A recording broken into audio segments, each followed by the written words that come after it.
공부를 못하는 아이라고 할지라도 나중에 역전이 12번 더 가능하다는 사실을 어떤 의미에서는 저희 딸들도 그렇고 저는 약간 패자부활전 전문이라고 볼 수도 있습니다. 안녕하세요. 정신과 전문의 손성은입니다. 오늘 조금 궁금한 게요. 원장님은 어떤 분이신가요? 원장님에 대해서 이야기해 주세요. 의사가 된 지는 30년이 넘었고요. 대치동 한복판에서 소아정신과를 한 지는 20년이 넘은 정신과 전문의 손성은입니다. 원장님, 책의 주따님이 의대 다닌다고 하셨는데 깜짝 놀랐어요. 네, 정시로 의대에 가서 지금 고학년에 다니고 있습니다. 제가 딸들에 대해서 오픈한 게 이번이 처음인 것 같아요. 전통적으로 정신과 의사들은 자기 사생활에 대해서 많이 오픈하지 않는 편인데요. 왜냐하면 정신치료할 때 중립성도 지키고 해야 되기 때문에 분석가들은 엘리베이터도 같이 안 탈 정도랍니다. 그런데요, 제가 내담자들을 목욕탕에서 딱 마주치는 일이 몇 번 있었어요. 다 다른 목욕탕인데요. 저는 그걸 교과서에서도 배운 적이 없고 수련하면서도 배운 적이 없거든요. 정말 당황스러웠어요. 그런데 이제 세상이 많이 바뀌어서 우리가 같이 숨을 쉬고 같은 것을 나누고 같이 살아가는 세상이 된 것 같아요. 그래서 제가 가진 이런 사적인 정보도 여러분들에게 도움이 된다면 같이 공유하면서 얘기 나눠볼 수 있을 거라고 생각했습니다. 원장님, 제일 궁금한 게 이건 것 같아요. 어떻게 키우셨는지 궁금해요. 그 얘기 물어보실 줄 알았어요. 아이를 좋은 대학에 보냈다, 또 의대에 보냈다 하는 엄마들이 하는 인터뷰, 책, 요새 이런 거 많이 있는 것 같아요. 또 그걸 보면서 나도 이때 이러한 식으로 로드맵을 짜야겠다 하고 마음먹은 부모님들이 있을 것 같아요. 그런데 여러분, 그런 이야기들은 다 그 아이들의 얘기지 우리 아이의 얘기가 아닙니다. 그래서 내 아이를 정말 잘 알고 이해하고 또 부모인 내 자신을 또 이해하고 하는 이 과정이 정말 소중한 것이지 남들이 뭐 했다더라가 절대 답이 아니라는 거. 사실 오늘은 제가 그 말을 해드리고 싶었습니다. 그래도 원장님 대치동에서 키우신 거 아닌가요? 대치동에서 키우셨나요? 제가 대치동에서 일은 이렇게 하고 있지만 대치동에 거주한 적은 없어요. 애들도 송파구 잠실 그리고 서초구 반포에서 오랫동안 살았죠. 그래서 저는 이 강남 3구를 다 꿰고 있는 강남맘이기도 합니다. 그래도 원장님 학원은 대치동으로 보내신 거 아니신가요? 일단 거리가 좀 있어서 대치동 학원은 고등학교 3학년 때부터 다니기 시작한 것 같고요. 그 전에는 동네 학원을 좀 다녔습니다. 요새는 7세고시란 말이 나올 정도로 엄마들이 아이들 공부에 일찍 또 관심을 많이 갖거든요. 근데 저는 초등학교 때까지는 굉장히 아이들을 많이 놀렸던 것 같아요. 그러니까 학부모가 되는 시점이 요새 점점 낮아지고 있는데요. 저는 한 중학교 때부터 학부모가 된 것 같기는 합니다. 그럼 초등학교 때까지는 예체능 활동을 굉장히 많이 했던 것 같아요. 작전이라고 볼 수도 있지만 제가 중학교 때까지 피아노하고 첼로하고 오케스트라하고 하면서 음악을 많이 했었고 공부를 좀 나중에 했는데 괜찮다는 느낌이 좀 있기도 하고 그래서 애들이 중학교쯤 가서 천천히 공부해도 되겠다라는 생각을 가졌었던 것 같습니다. 딸들이 둘이 성격이 많이 다른데요. 큰 딸인 경우는 아기 때부터 그림을 그렇게 그리더라고요. 그래서 별명이 꼬마 장승업이었거든요. 그리고 악기는 가야금도 조금 하고 바이올린을 오래 했던 것 같고 고등학교 때는 제가 반주하고 애가 바이올린 해가지고 교내 콩쿨도 같이 가고 이랬던 것 같습니다. 그런데 애가 당시에 방송 댄스에 빠지더니 발레를 또 좋아해가지고 그때 한예종에서 막 나온 선생님이 집 근처에 학원을 열어가지고 거기 이제 다니기 시작했는데 그러다가 그분이 한국무용 전공이셔서 한국무용을 굉장히 많이 했던 것 같아요. 그래서 초등학교 6학년 때도 전국 콩쿨 나갈 정도로 한국무용을 좀 열심히 했던 것 같습니다. 둘째 같은 경우는 어렸을 때 첼로를 시켜봤는데 관심이 영 없더라고요. 그래서 해금도 좀 해봤고 클라리넷하고 오보에 이런 관악기를 얘는 했던 것 같아요. 그리고 무용을 똑같이 시켜봐도 관심이 전혀 없어요. 이 친구는 태권도를 그래서 열심히 중학교 때까지도 했던 것 같습니다.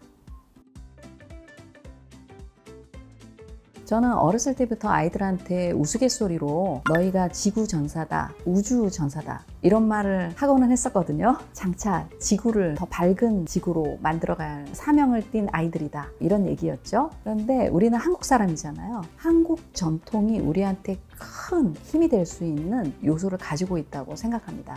그래서 전통을 알고 손놀림, 발디딤 이런 것들이 우리한테 다 속에 녹아 있는데 리듬감도 그렇고요. 이런 것들을 너무 모른다는 게 우리 아이들한테 마이너스가 될 거라고 생각을 했어요.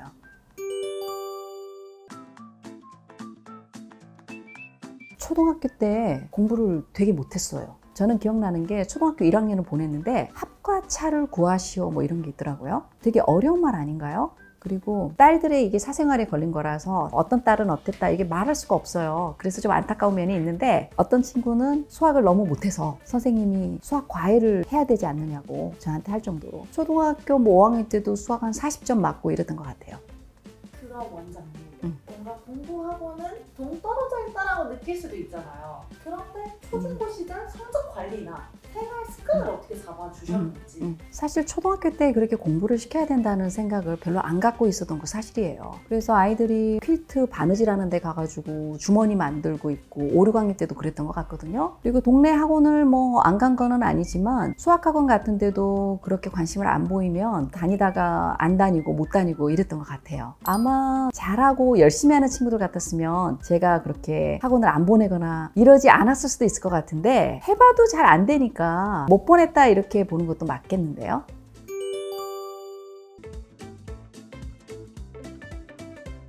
요새 의대 보내려고 초등학교 저학년 때부터 굉장히 학원 많이 돌리고 하는 경우도 있는데요. 부모님들은 이렇게 하면 의대를 보낸다 하는 어떤 로드맵을 하나 갖고 그거에 따라서 가는 것 같아요. 수학 선행도 일찌감치 일찍 하고 또 그게 잘 되면 뭐 올림피아드 같은 것도 하고 영재고도 보내고 이런 라인이죠. 그런데 제가 두 딸들 외에도 제가 맡았던 아이들이 의대를 가거나 딸들의 친구들 역사를 보잖아요. 그러면 의외로 중고등학교 때 공부를 썩 잘하지 못한 애들이 정말 많고 다양한 중고등학교 시절을 보내면서 의대 가는 경우가 정말 많다라는 거예요. 그래서 부모님들께서 이렇게 하면 의대 간다 하고 믿고 그걸 가지고 계속 로드맵으로 아이들을 몰아가고 있는데 그게 다는 아니라는 말을 저는 꼭 해드리고 싶습니다.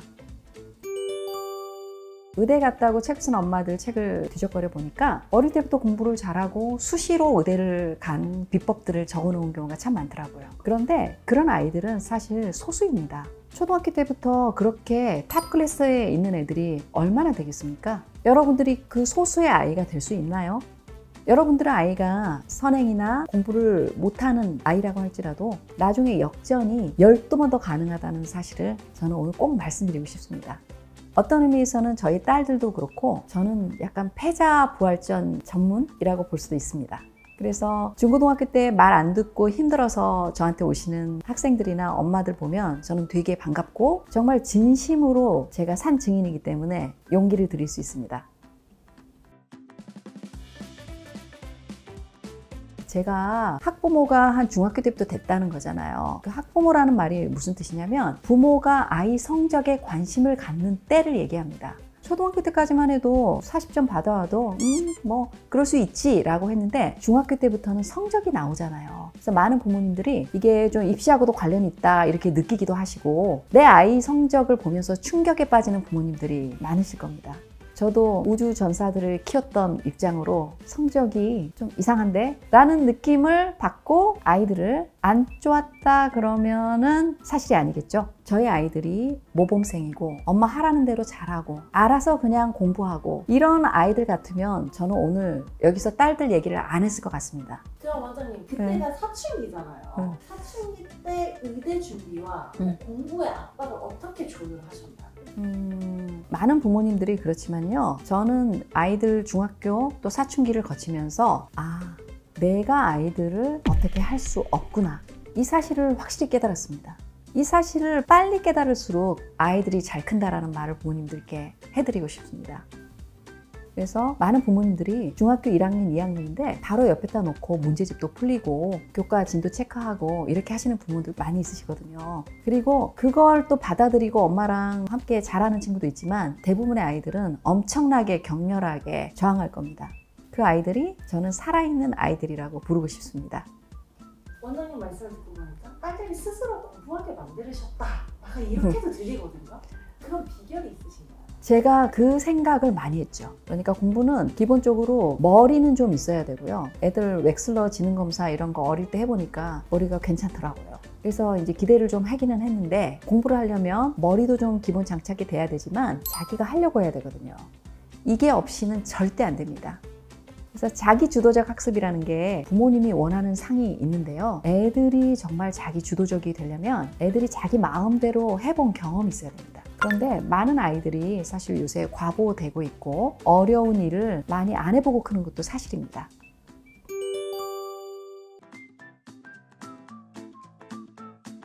사실 공부를 잘한다는 거는 상당히 좀 꼼꼼하고 강박적이라 그럴까? 그런 데가 좀 있는 친구들이 잘하는데요. 초등학교 때부터 공부를 잘하는 애들은 제가 볼 때는 마음의 병이 생기기 쉬운 어떤 상황이 되고 있다 이렇게도 보이거든요.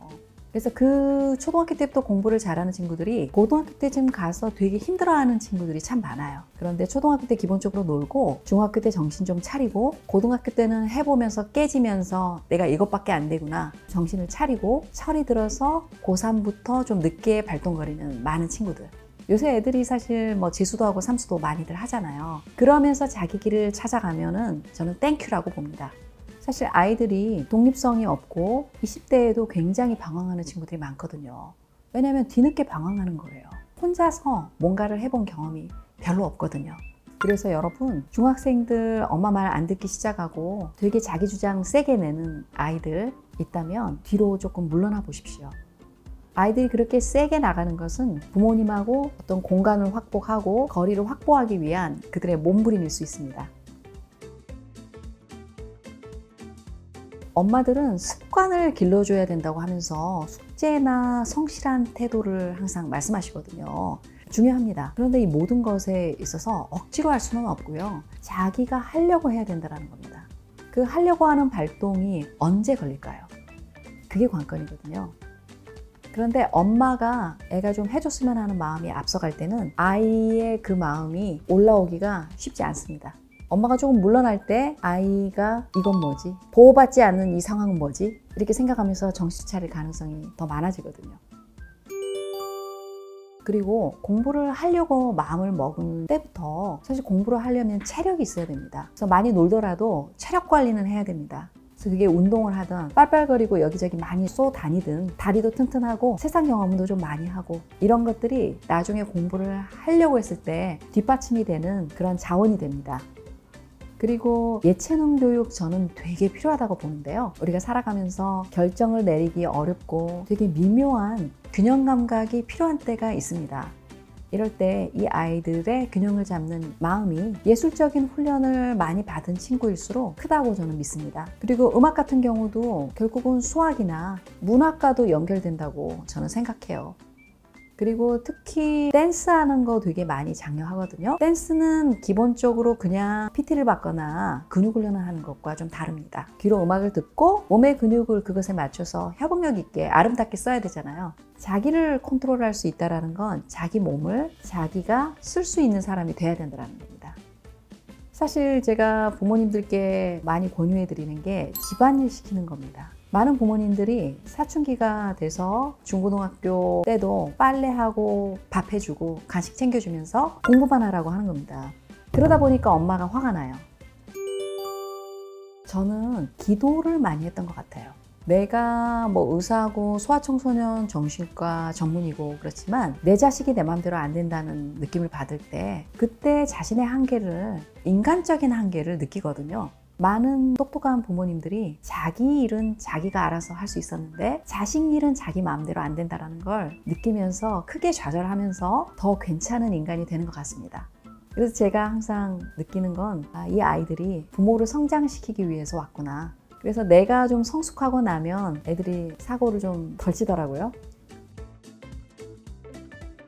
여러분, 의대 하는데 의사가 그렇게 좋은 직업인가요?